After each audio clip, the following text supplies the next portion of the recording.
प्रकल्पग्रस्त शेतकऱ्यांचं अर्धनग्न आंदोलन, जिल्हाधिकाऱ्यांना निवेदन, नोंदी व मोजणी प्रक्रिया तात्काळ रद्द करण्याची मागणी, एमआयडीसीवर भ्रष्टाचाराचे गंभीर आरोप, शेतकऱ्यांचा संताप, पांजरापोळची जमीन उपलब्ध असताना अडवूनच का, लाठीचार्जची तयारी, गरीब शेतकऱ्यांवर अन्याय, शेतकरी बैठकीला तयार, प्रशासन मात्र धमक्यांच्या पावित्र्यात।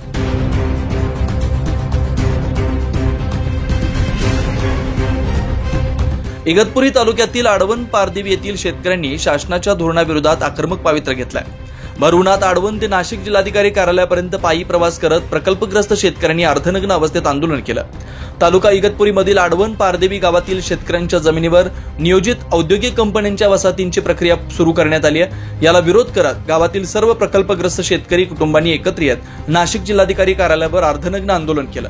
ही जमीन आमच्या पोटाची, आमच्या जगण्याची आहे। आधी अंबड सातपूर परिसरात आम्ही जमीन दिली, तिथल्या 1100 हेक्टर जमिनीचं ऑडिटही अद्याप झालेलं नाही, तरी देखील आमच्यावर अन्याय करत आडवणच्या जमिनी घेतल्या जात आहेत, असा संतप्त सूर या शेतकऱ्यांच्या आंदोलनातून उमटला।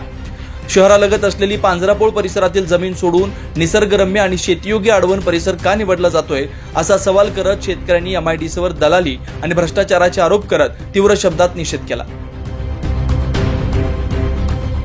लाठी चार्जच्या तयारीत हेल्मेट आमच्या शेतकऱ्यांनी हात जोडल्याशिवाय दुसरा उपाय केला नाही।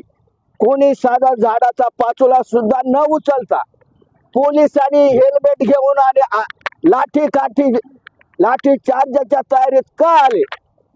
म्हणजे विनंती करायला तुम्ही लाठी चार्ज करतात हे सरकार, आणि म्हणून आमचं शेतकरी सांगतात या सरकारचं करायचं काय, खाली डोकं वर पाय, असं केल्याशिवाय गत्यंतर नाही।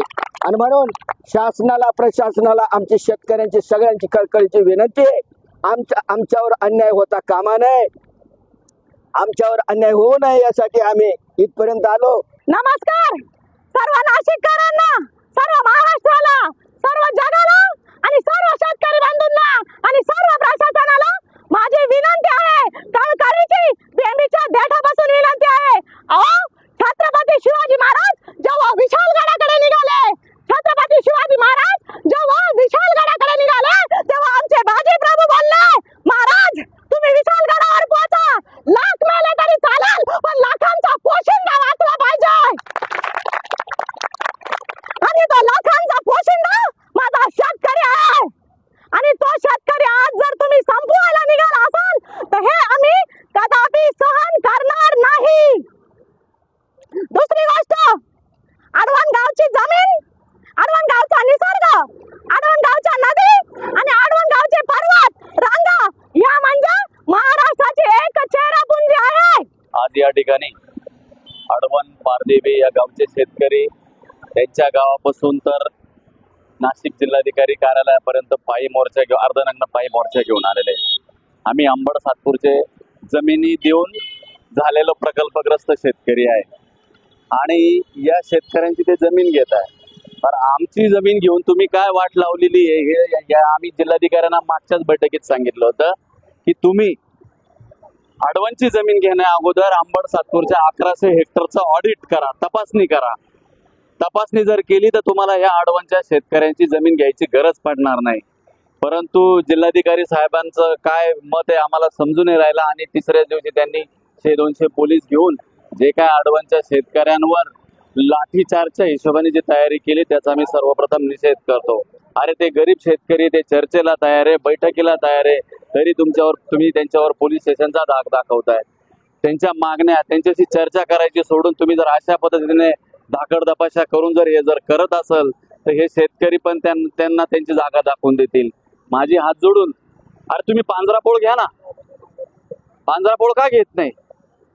पांजरापोळ तर जवळ आहे, दळणवळणाच्या दृष्टीने चांगली आहे, सिटी लगत आहे, शहरालगत आहे, एमआयडीसी लगत आहे, ती जागा का घेत नाही? आणि एवढं निसर्गरम्य असलेलं हे शेतकऱ्यांना का उद्ध्वस्त करतायत? अरे या एमआयडीसी हे इतके दलाल आहे, ही एमआयडीसी म्हणजे एक दलाल आणि एक भ्रष्ट आणि एक नालायक संस्था आहे। त्या संस्थेचा जर भ्रष्टाचार बघितला तर जगात असं कोणीच नाही की या एमआयडीसी एवढा भ्रष्टाचार कोणी करेल असेल। सगळे भूखंडावर माजलेले आहेत, आणि या सगळ्या विषयाला अनुषंगून जर हे लोक जर या गरीब शेतकऱ्यांची जमीन घेत असेल तर आम्ही सर्व अंबड सातपूरचे प्रकल्पग्रस्त शेतकरी यांच्या पाठीशी राहू, आणि अधिकाऱ्यांना यांच्या खुर्चीवर बसू देणार नाही, एवढं उग्र स्वरूपाचं आंदोलन. या आंदोलनामुळे जिल्हा प्रशासनावर पुन्हा एकदा प्रश्न उपस्थित झाले.